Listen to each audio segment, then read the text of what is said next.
un défaut, nous les indépendants, les freelances, c'est qu'on ne sait pas dire non à des projets.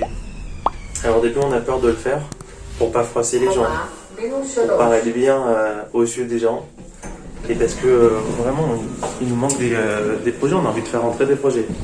Le souci avec ça, c'est que premièrement on se respecte pas, et ça c'est un problème. Il faut toujours se respecter d'abord, et ensuite respecter les gens. Et ensuite le deuxième problème, c'est qu'on va s'attirer toutes sortes de personnes avec qui on n'aimerait pas travailler. Et si vous ne dites pas stop à certains clients, ben ils vont vous demander des faveurs. Ça veut dire travailler le week-end, ça veut dire avoir des retards dans les factures, ça veut dire plein de choses comme ça.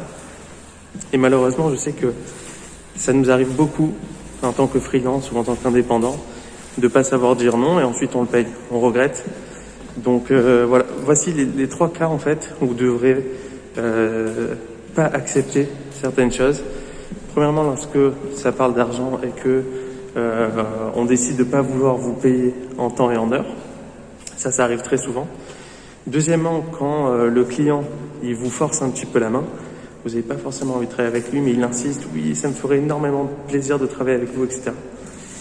Et troisièmement, quand les délais sont extrêmement courts et qu'on vous met la pression, encore une fois avant que le contrat soit signé, le contrôle est dans nos mains. Donc voilà, savoir dire non, c'est se respecter.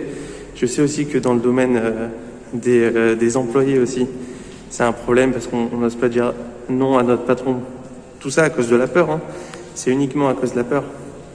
Mais savoir dire non, ça vous ouvre des opportunités et surtout, ça vous évite de rencontrer des gens avec qui vous n'avez pas envie de travailler. Il vaut mieux avoir 3 clients qui sont sympas, avec qui vous avez envie de travailler, avec qui vous avez envie de collaborer, que 20 clients qui vous causent des problèmes et qui vous bouffent votre énergie. Voilà les amis, c'était le petit mot aujourd'hui pour savoir dire non. Je vous souhaite plein de belles choses et à très bientôt.